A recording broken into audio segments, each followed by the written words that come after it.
Hello, and welcome to Health and Fitness Redefined. I am your host, Anthony Amen.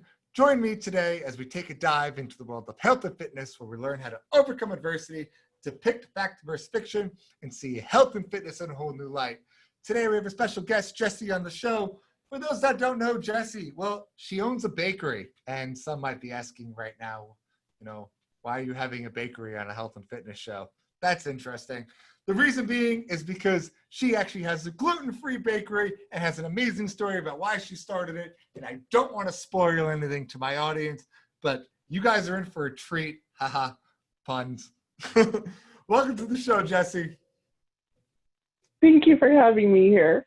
So good to have you here. So you own Catalina Bakery. You do this on YouTube. You said you've been doing this for about 5 years, which is awesome. And the theme of your Catalina Treats, the theme of it is gluten-free. So why don't you explain to us about why 5 years ago you decided, hey, it's time to start baking some awesome treats and put it all on YouTube, all about gluten-free.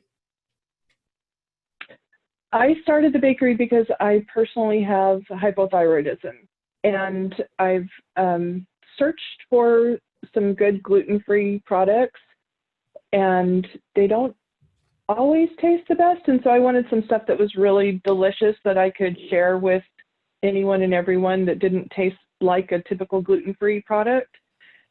And so I started making up my own recipes, and probably my favorite thing still to date is my first recipe that I made, and that's gluten-free snickerdoodles, and they're awesome. Wow. And so I started making those, and we started going to shows and fairs and farmers market type things, and started selling those, and just started really building up more and more recipes, and had requests from people, and just started doing more and more, and I love it. It's fun. It's like trying to crack the code, on what's going to work and what's not going to work, and playing chemistry all the time. I got to be honest to everybody here right now. I got banned from my parents' house from baking because it's so sciencey, and I always try to make things healthy, and they're usually unedible. So Yeah. I'm no longer allowed to bake. I cook all the time because that you can just kind of throw everything together in a pot. Baking is way too much of a science for me. Yes, it's really fun. And I've had some pretty good disasters too, but overall everything's come out pretty good. So my husband loves it. He's my taste tester, and so he gets to try everything that I make, and he loves it all. And about a year ago, he loves cheeseburgers. That's his favorite thing on the planet, is cheeseburgers. And he won't admit the exact number. I think it was 4 or 5 in a week. Very overdose on cheeseburgers, and then he broke out with eczema, just broke out all over his body. And so we tried for a few months to see what the cause of that was, and we narrowed it down to gluten intolerance. And so now he's really happy about having the bakery and having all these gluten-free options, and we're making more and more. And I've got a 30 flavor chia challenge that I'm making different recipes with chia, and that's a lot of fun. I just made a chia bread, so like chia seeds, all kinds of pasta.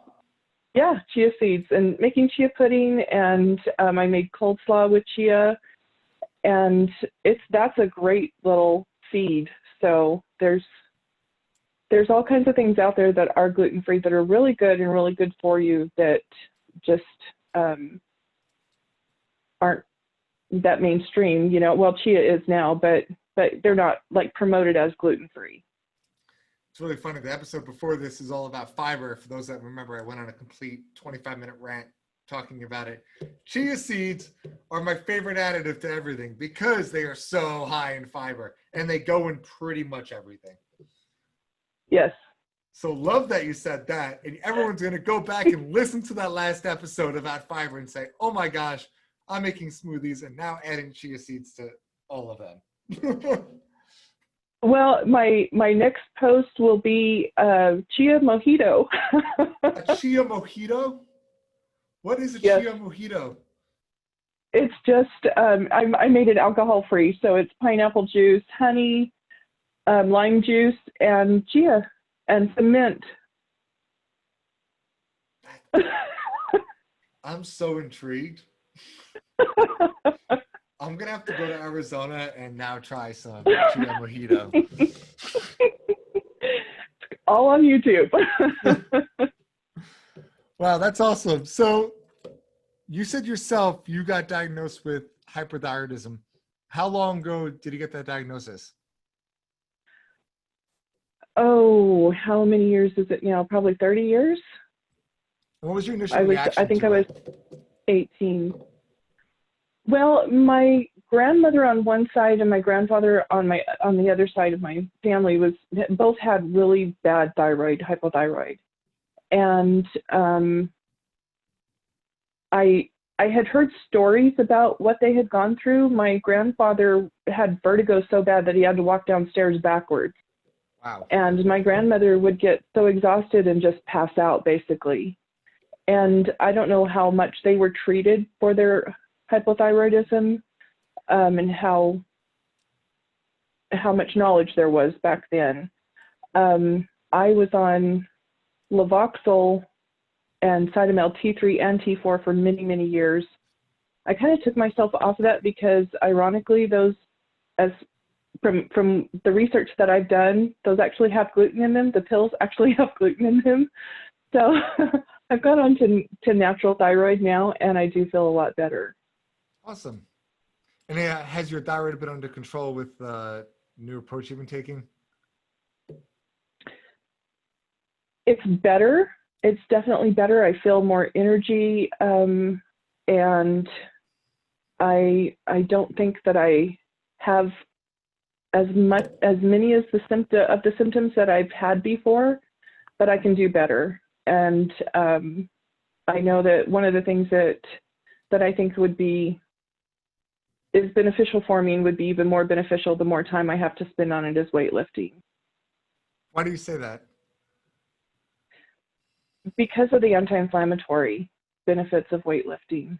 And so I think that the more that I can do, the stronger it'll make the thyroid, because if I'm lifting weights and losing weight, then my thyroid has less to work that it has to do. Yeah. I mean, I know before the show you wanted me to talk a little bit about weightlifting and hypothyroidism, how they relate, and you're not alone. I have many of clients that have hypothyroidism. And the truth of the matter, to not go way too sciencey and bore everybody right now so everyone falls asleep, would be, in general, when the difference between weightlifting and cardio, and I know I've talked about this before, they both burn calories. Each one will burn a set amount of calories based upon your intensity and time you are doing that activity. But weightlifting actually is way better to do more than cardio, because cardio, you burn it for that set of time and then a few hours afterwards. What happens with weightlifting is you're not building muscle in a gym. That's a very common misnomer. You're not going there and saying, oh, my biceps grew because I did 10 bicep curls right now. What's actually happening is what you said, is that's your inflammatory response. When you're working a muscle, what's actually happening is your muscle's tearing. You're getting these micro tears all through the fascia. And then over time, your body's saying, oh my gosh, that load ripped that muscle up. Let me rebuild this back bigger and stronger. And that usually was within 48 hours after weightlifting. So in general, from a weightlifting session, you're going to burn calories at a higher rate for the next 2 days because your body's repairing your muscle. And now you have more muscle on your body. The more muscle you have on your body, the more calories required to keep that muscle on your body. So your metabolic rate is skyrocketing based upon how much muscle you have in your body compared to how much fat. Because they both burn calories at rest, but muscle burns way more calories and rest than fat does. And I hope that wasn't too sciencey, but That's awesome. reason being, you see weightlifters and they're eating 5,000-6,000 calories a day. I mean, that's an extreme example, but because their body's burning it. I roughly eat 3,500 calories a day because I'm burning it. It just constantly need that nutrition and that protein because I'm constantly burning at a higher rate because I have so much more muscle on my body. And that's going to be the same true for everybody. The more we get people involved in the weightlifting, and if you have hypothyroidism, the more beneficial weightlifting will be. With the gluten-free diet, if you have celiac or any issues going on. Yes, yes. And it's, I feel a lot more energized when I do lift weights. And I think that that's a big key, you know, to the diet and the weightlifting combined. I think that that's just awesome. And do you have videos out about how to, like, the mechanics of lifting weights? Do you have anything on that I can send people to show them the proper form and stuff? We do not, but we do all one-on-one training at our facility. But this podcast, if you guys are curious, take a look at the other episodes because we break down. I have power lifters on my show. I talk to the CEO of Spartan on my show, and we get into the nitty-gritty of everything. And there's so much free information out on YouTube that you can pretty much just Google anything at this point and get an answer. But I do recommend, if you need the guidance, if you need the extra help, hire a trainer, get someone experienced in the field because you don't want to hurt yourself and you don't want to do the wrong thing and waste your time on the flip side.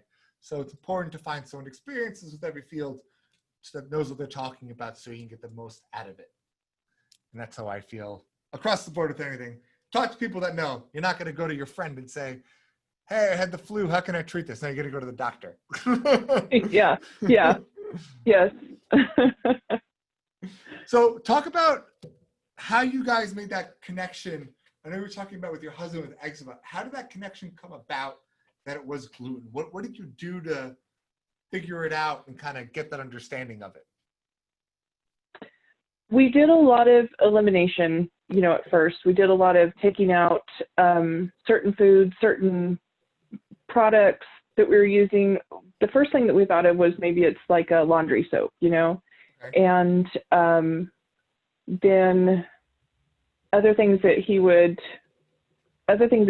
eating, we were, you know, having like another particular type of food and thought maybe that was causing it if we were eating something new that we hadn't been eating. And so taking this out, because he was in denial basically for a long time. It's not cheeseburgers. So finally we had to come to that. And after about probably a week and a half, we could see that the eczema was just going away and that it was definitely gluten. And again, I'm not giving medical advice. I'm not a doctor, but from the research that I've done, the gluten can really damage the lining in your intestines and really cause problems with the gut microbiome. And I believe that that's what was happening with him, is that he had ingested so much at one particular time and to make it even worse, you know, but that it was trying to fight it off. It couldn't process the gluten correctly, and so it would come out on his skin. And he had a hard time for a long time. So we're really glad that we found that this is actually a really easy fix. You know, it's if you're vigilant and you read your labels and stuff, it's not hard to find substitutes, and it's not hard to find some good stuff. There are more and more things every day that are good gluten-free products, and so we're happy to be able to find those. And living in Arizona, as you know, you've been here, really good Mexican food that's made with corn tortillas and rice. Don't get me started with Mexican food. It's my favorite. I'm getting married, and the one thing we requested from the venue is they have a live action guacamole station. Because we're both obsessed with Mexican food. Cool. Love me some avocados. Can't go wrong with that. Absolutely. They're the best. How's your husband's eczema now? Clear. Gone. Awesome. He had one tiny little breakout, and I believe that that was from taking some over-the-counter. He hurt his back, and so he was taking some like an anti-inflammatory, and I think that pill had gluten in it. So wow. Yeah, you and it's something that we just had in our house. Not ever thinking about it, but got to read every label. If you're dealing with this celiac disease, that kind of stuff, you just got to read every label. Yeah, I agree. Those suffering with celiac, I feel bad for. I am a huge gluten person. I don't think I tried it once for 2 weeks. Miserable. But God bless those people that do it. If you had my snickerdoodles, you would not be miserable. I don't eat sweets. That's the issue. Yeah. I don't like sweets at all. So, but it's just, I love cooking and I'm Italian, and you're going to tell me they eat gluten-free pasta? I've tried chickpea pasta, red lentil pasta, spinach pasta. It's not the same. No? No. I haven't tried a lot of the pastas. I do things like, make it with, make spaghetti with zucchini, or I make some really, really good enchiladas with cabbage instead of tortillas. It's really good. And I've made lasagna with cabbage instead of noodles. I know it's like not supposed to be done, but Break the norm. That's what this is all about anyway. I want to get a little bit into about your other hobby and thing you do, because I'm a huge fan of it. To be completely honest, I'm not going to beat around the bush in this one. I love Tai Chi. So why don't you tell me a little bit about why you do Tai Chi, why it's important for everybody, and give me your awesome perspective about why you teach it. I teach Tai Chi because it is so beneficial to everyone that participates with it, and it's beneficial to those that don't, because the people that are practicing Tai Chi are happier and well balanced. So I got into it because I saw that there was a need for it in my community. There's a lot of people that teach yoga and a lot of people that teach different fitness type things, but Tai Chi was very limited here, and I teach at the local college here. What I teach is specific for fall prevention and arthritis, and I'm pretty amazed at the reports that I've gotten back from my students about how much better they feel. And I have some fairly elderly students. They come in on a walker at the beginning of class and start out practicing Tai Chi in a chair and not really being able to stand. And they really gain a lot of strength. And a couple of people have told me that they feel so much better mentally, they feel better physically, and they are better balanced. They feel like they're more in control of their body, which is the ultimate, right? That's really what you want. I got a story for you. The reason I started learning about Tai Chi, I used to work at a big box gym, and there was a woman that used to teach it. And I just picked her brain one day. I was like, hey, why do you teach Tai Chi? And she goes, well, I have MS. I was like, no, you don't. She's like, oh yeah, I've had MS for like 15 years. I was like, there's no way. You have no signs of MS. She goes, yeah, look at my finger. And her finger is barely moving up and down a little bit. I was like, well, what medication do you take? Oh, I don't take medication. So it's just blown away by this aspect. She told me her story. She got diagnosed with MS about 20 years ago, and she did the whole traditional route, took a bunch of medication, was still getting worse and worse and worse, was losing control over her body. So someone recommended her she tries Tai Chi, and she started taking Tai Chi along with the medication she was continuing. and started noticing she was able to have more control over her own body. And over time, she became so good at it and so obsessed with it because it was so helping herself.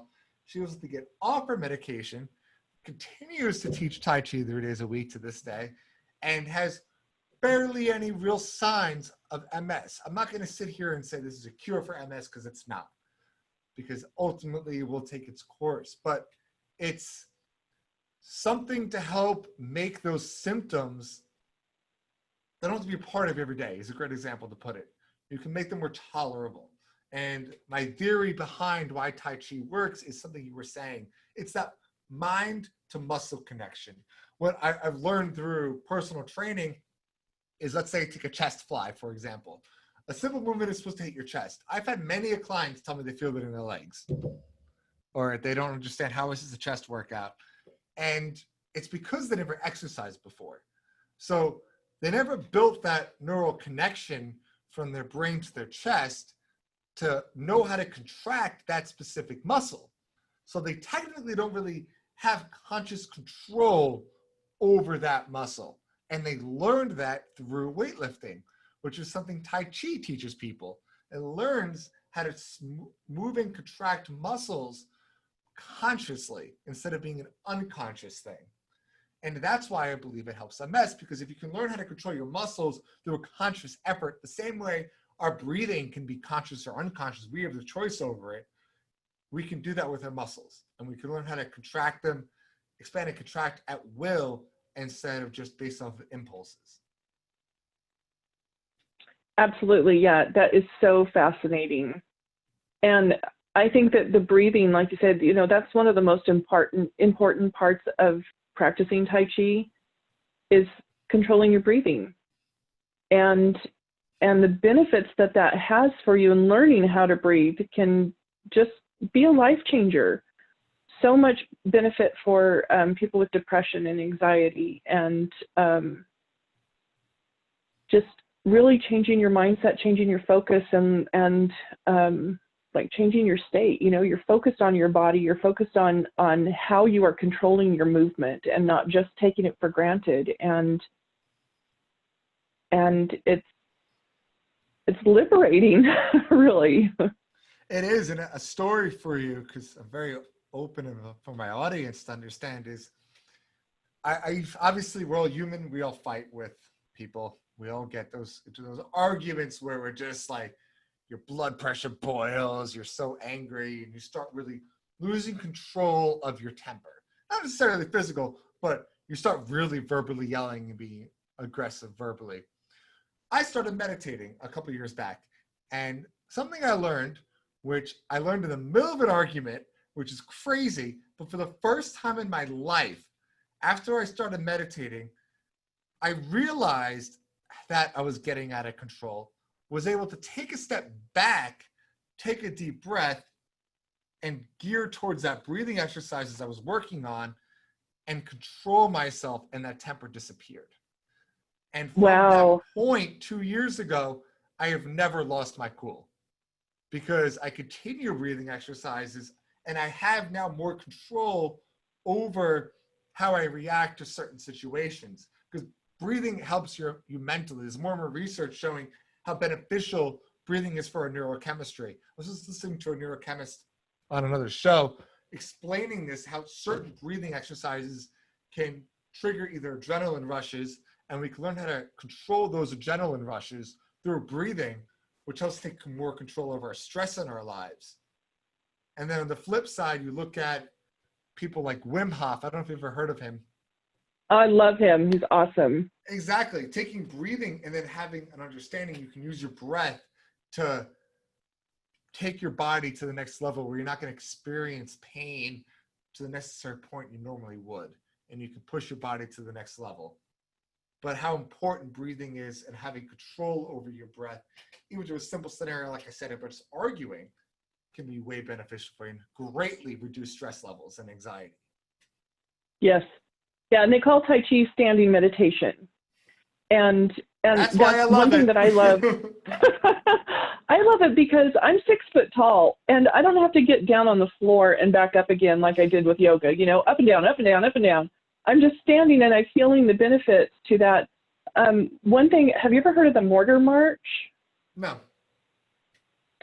There's a few videos on that, and you're standing in this position and breathing, and it activates the vagus nerve, and it has so many benefits, and it's so good for anxiety and depression. It's just amazing how much we can control with our breathing that we're not taught under normal circumstances. We're not taught to take control of that and use breath and use gratitude, which is another big biggie for me, is getting into that state of breathing and relaxation and gratitude. Yeah, I definitely agree with you on that. That's interesting. So Tai-Chi, for those that are curious, is definitely something worth checking out. I highly recommend it. I'm sure Jessie does too, because she teaches it. Do you Yes, do it virtually very right much. now at all, or do you do it? I haven't been. I'm planning on setting up a course, but I haven't gotten there yet. Well, you're going to let me Soon. know so I can let my audience know to Absolutely. follow you on Tai-Chi. And then there was one other point I wanted to kind of bring up with you. You were asking me a little bit in the pre-show, is you have a bilateral compartment syndrome, which is something I told you I'm not completely familiar with, but why don't you talk to us a little about how that has affected your life and what exactly it is? Because I'm sure a lot of people like myself don't know. And talk about that for a little bit. I love to go out walking. I would love to be a runner.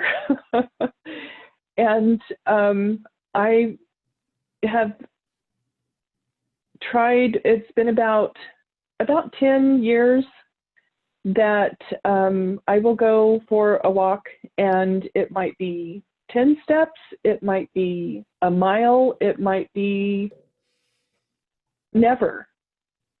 I get excruciating pains in my lower legs, and then the outside of my legs will start to harden up, and it just feels like it's like hard as a rock. And if I stop walking, the pain stops. The swelling doesn't stop, but the pain will stop. And so some days it wouldn't happen at all. Other days, like I said, it's just, variety of how far I can walk, how fast I can walk.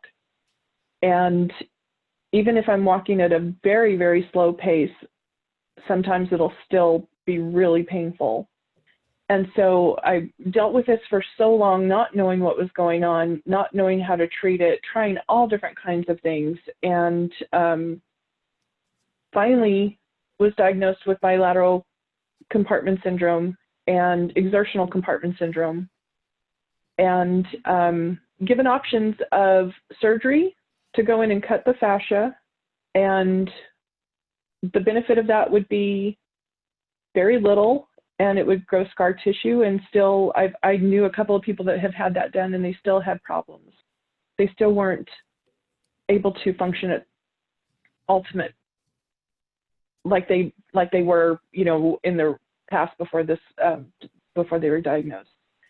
The other option was Botox injections, and I think that might have some benefit to it, but that was far away from me and not really an avenue that I wanted to go down, but it may have benefits. I know it has a lot of benefits for migraines as well.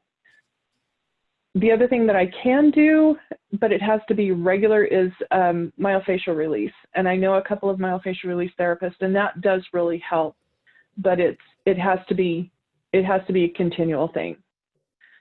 So I have come to the conclusion that diet does have a lot to do with it. And the less inflammation that I have, the better off I am. But I never know. I try to go walking every morning, and sometimes I step out the door and I step right back in because I can't go very far. Wow. So tell us, what is it? What happens? It's swelling of the fascia. So the fascia is between your skin and the muscle. And it's like a white kind of a film that covers your whole body, and it will just start to swell. And like I say, don't know why, don't know for how long. So intriguing. It's something I've, like I told you, I've never really heard of, but I'm curious to get more information for you on it, because I'm sure there's, like you said, other people that suffer from it. It's mainly in elite athletes, which I am not, but that's mainly the people that suffer with it, or at least who is diagnosed with it. So it's kind of a mystery. Like I said, I went to many doctors and tried for a long time to get a diagnosis, and finally an osteopath was the one who diagnosed me. I looked up my symptoms on the internet for years and years and years, finally found something and kind of told them, this is what I think is happening. And they confirmed it. I love osteopaths. I don't know if you know that. My whole family is them. So shout out to all my DOs out there. Awesome. Well, Jessie, it's been an honor. We have talked about gluten-free treats, and people can find you at Catalina Treats on YouTube. I'm going to put a link in the show notes for everyone to take a look and follow you on there. We've talked about Tai-Chi and how it's the way to be. I just like the fact that it rhymes. Talked about bilateral compartment syndrome. But before we go, just a quick 30 seconds on, you said you do something, you're a psychic? I am. I do psychic readings. That's awesome. What kind of psychic readings do you do? I do mainly like just energy clearing, and I can do over the phone or over Zoom or whatever. I have done all over the country, and it's mainly to clear energy and to try to bring in new energy. I'm very into feng shui, and this is kind of like feng shui for yourself instead of for your house. So kind of letting go of old stuff and creating some new things in your space. Want to give us a little example on the show for all of our audience listening? Because we got a lot of listeners, so let's all clear some energy, if that's okay with you. Yeah, well, let me tell you, the thing that comes up the most in almost every reading, the thing that comes up is people need to have more vitamin D. That's usually number one. And they need to be doing exercises where they're lifting their hands over their head, which is so fascinating to me, because when you lift your hands over your head, you're kind of breaking through that spiritual barrier right there. You're kind of, I don't know if it's breaking through your aura or what, but lifting your hands over your head is really taking you into another state. And so I really, really try to get people to do weightlifting where they're lifting their hands over their head. And the other thing that comes up is that people need more magnesium. And there's a couple of different brands that you can take at night. You can just put it in water and drink it, and it'll help you sleep.